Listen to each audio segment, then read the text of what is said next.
All right, for today's mission, picked up the final piece that I was needing. Pelican 1535. Got a bunch of photo and video stuff, a few like in between things that I just need to put in their proper place. So let's jump into it.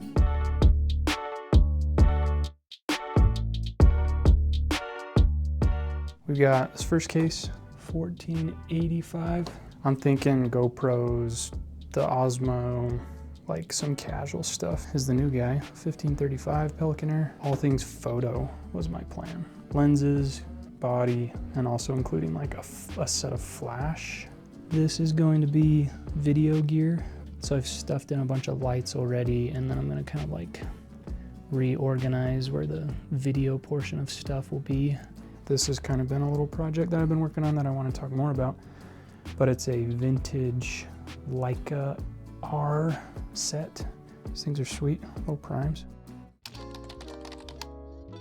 feel like I hear this advice a lot when talking about Pelican case organization, but I think it stands true. Well, first of all, step one, make sure like whatever case it is that you get is big enough to do what you need to do. Pelican has like a pretty wide lineup of cases and you know, different like categories that they fit within. I really like the Pelican Air case series just because they're so light. Regardless, first things first is to open up the case and then just lay out everything that you want to house in it without any foam, any dividers, nothing. Just lay them out in an empty case so that you can get an idea as to if it's gonna fit, like the orientation that you envision will fit. One little tip that I'll get more into, but especially these cases, like you can see they're pretty deep. So like under here, I have a few top handles.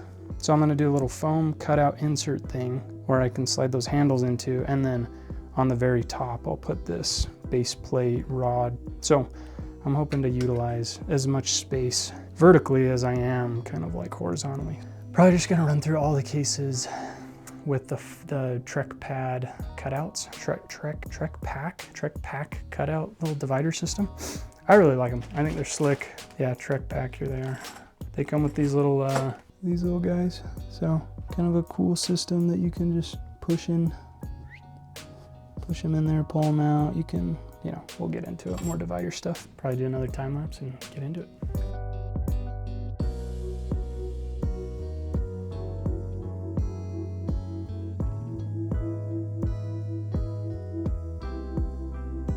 Okay, I got the general layout finished. This is kind of what we're looking at.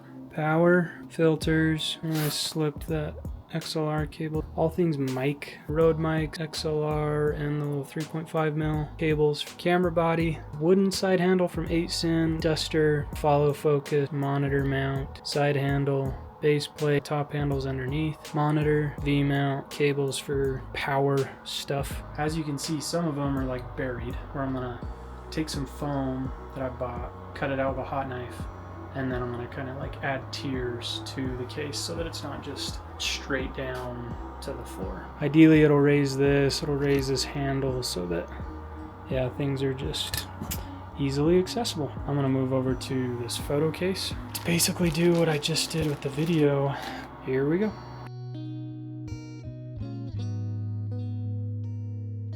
Laid it out, started cutting all the pieces. Have kind of like some extra space here that I'll just keep somewhat open in case I've got maybe another lens that I want to bring, or I don't know, just stuff that could come up. Oh, one other thing I need to do is take this piece, this little lid organizer that I did get for this box.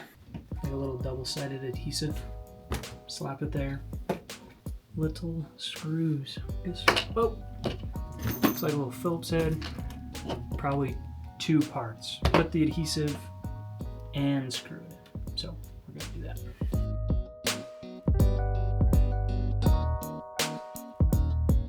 Okay, got the lid installed. It's pretty sick. I've never had a lid organizer before. Got my camera battery charger and cable in there, and then some flash cable charging stuff along with like these little gels. Not sure what I'm gonna put in the rest of this stuff, but yeah, it's nice having the extra space, and that way it's not just foam either. Say I want it to fit right there, I'll butt it up against one side, and then I'll take my other finger right here and just butt it up there. Flip it over, and then you can see, okay, you've got this many holes left. I won't go for that hole that I think it actually measures. I'll usually give myself at least 1, maybe 2 additional little spots, just in case I am off and I throw it in there and I haven't like wasted a perfectly good piece. That's why you see all these little guys. I would so much rather trim like a single piece off than burn a whole section, you know? Anyways, that's one approach. Another approach is to take a flashlight or some type of a light. You place these pieces on, and then if you can see wherever the light's coming through, you know that's a piece that you need. So then you go to the next darkest spot. Take your little cutter here, you slip this guy in that hole, and then there's just a little blade on each side that slices these things right down the middle nice and clean. Next steps for me is going to be probably pulling out this foam. Pull out the foam, pull out the hot knife, and start to add like sub compartments to what I'm doing. Here's the foam. Like I said, U-line Kaizen foam. This is the handle. I've got it plugged in. This is one of the little attachments. It requires this little wire to go in between. That gets hot, cuts the foam. This little wand connects to the top, same thing, gets hot, cuts the foam. I feel like it's pretty self-explanatory, but I don't know. You can use different attachments for what you're after. One little tip, trick thing that I liked, it was using like one of those serrated electric like turkey cutters. I feel like that's what I always saw them used for. I don't have that, so I'm going to use just this serrated knife, like cooking knife, to cut out like big sections. Because one thing I have found, especially using these tools, sometimes it can be a little tricky to keep things squared up. You might think like you're coming at it straight down, but then you look on the backside and it's like you're coming down at an angle. I'm going to see if this knife makes it any easier. Maybe it will, maybe it won't. I'm not sure, but let's start cutting. I got my 70 to 200. I got this little teleconverter. I'll cut out a little spot for the tripod leg of it. See if I can house everything in one spot. First piece of foam going in. Fits real good. And then I got room for one more. See, that's an example of coming up a little shy. Dang it. Attempt number 2. This is my third block. All right, struggle bus has reached its stop. Finally done. So toss this guy in. There she goes.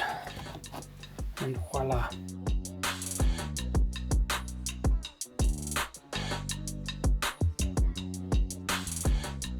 We ran through this guy. It's looking good. This one's really simple. Just elevated a bit. Elevated these.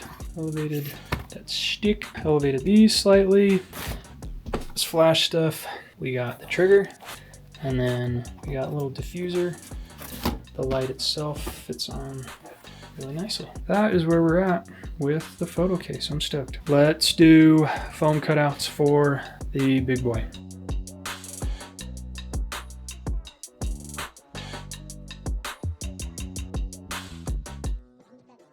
Similar to the photo case, just elevated a lot of stuff, made it a little more accessible.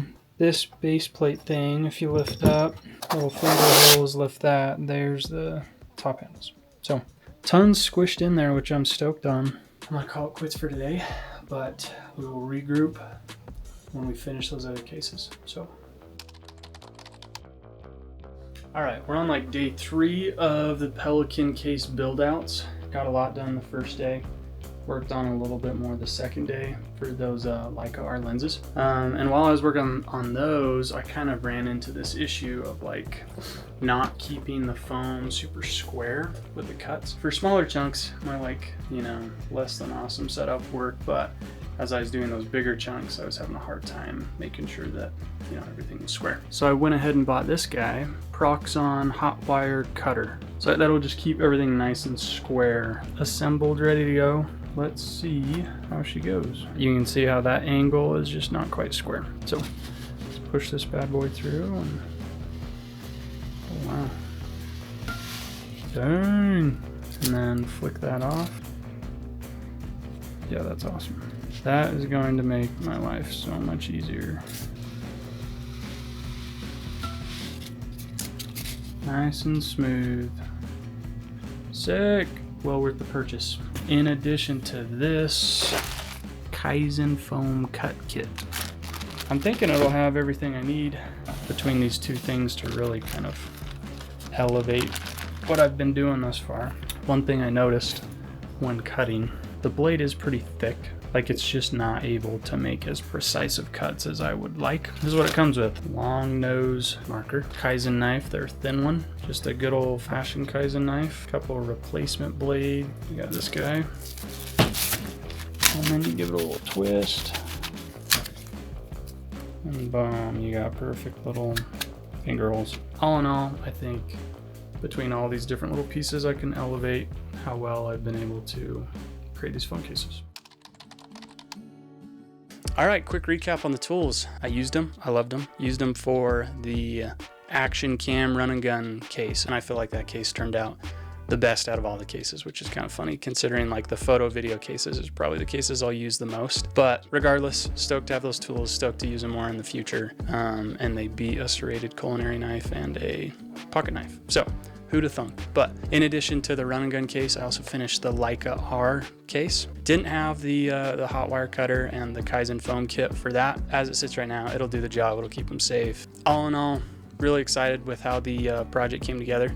Thanks for following along. Hit that like button and subscribe and let me know maybe some other videos that you'd like to see in the future. So sweet, take care.